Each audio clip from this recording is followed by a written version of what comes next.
The state may have regained prominence, but States of Imagination serves as a compelling reminder of the value in revisiting this terrain.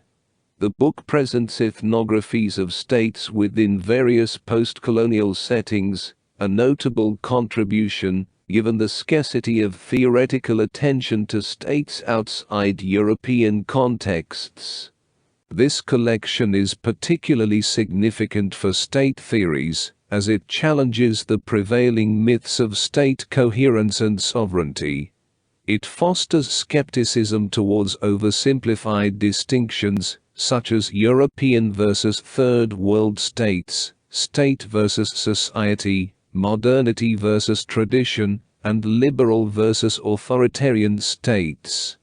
Instead, it unravels post-colonial states as arenas for political and cultural struggles, with noteworthy contributions from authors like Mitchell Dean, Thomas Hansen, David Nugent, Finn Stepputat, and Fiona Wilson.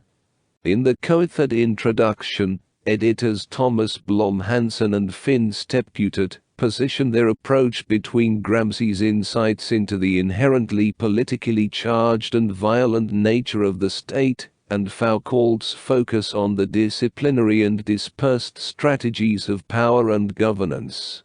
The outcome, as they argue, is a denaturalized and disaggregated understanding of states.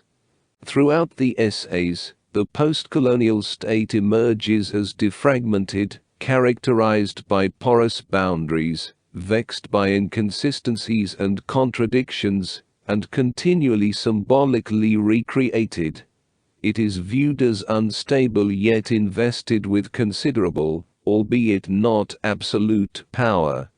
The editors conceptualize the state in terms of both symbolic functions, signifying its role as the locus of governance and authoritative power, and practical functions, encompassing the assertion of territorial sovereignty, management of knowledge about the population, and the development and control of the national economy. Instead of portraying post-colonial states as inherently weak or failed, the editors advocate for scholars to grapple with the global inclination to establish national states. They urge a focus on contextual, detailed, and discrete state practices and techniques, moving away from stagnant characterizations. The 13 essays comprising this collection delve into the themes outlined in the introduction, examining various ethnographic sites, including the South African Truth and Reconciliation Commission, SATRC, and state formation in Ecuador. The essays are categorized into 3 sections: state and governance, justice, and community. A recurring theme across these essays is the exploration of the intricate connections between the state and society, prominently featured in contributions by Akhil Gupta, Lars Buer, Thomas Blom Hansen, Oscar Verkaik, and Rachel Cedar. Despite critics characterizing the SATRC as an arm of the South African state, Buer contends that the SATRC had to paradoxically assert its independence from both state and society, to symbolically transform both entities successfully. The essays also shed light on how examining ideas of community in relation to the state, as seen in the works of Nugent, Stepputat, and Martijn van Beek, enhances our understanding of the establishment of normative boundaries within the otherwise porous realm of state and civil society.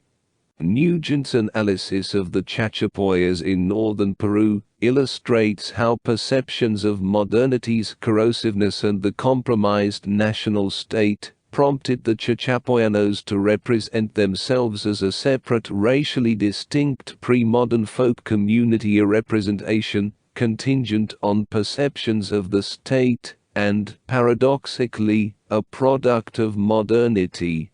These essays tend to explore nuanced power dynamics and resistance, emphasizing the uneven nature of power and the ongoing struggles within societies. Gupta's examination, mapping points of surveillance and resistance in the Integrated Child Development Services Program, reveals a reciprocal, albeit uneven, interplay between state agents, voluntary workers, teachers, and service recipients. In Rachel Cedars' analysis, efforts to foster more inclusive citizenship in Guatemala, marked by class and racial differences, are situated within the contestations between Mayan communities and the state. By breaking down and contextualizing understandings of postcolonial states, many essays in this collection focus on the routine, everyday practices of the state.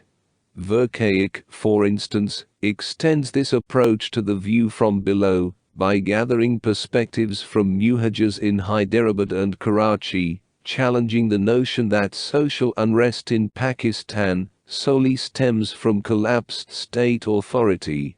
Instead, he argues that attributing social unrest solely to the state oversimplifies complex societal changes and misses broader transformations occurring within society.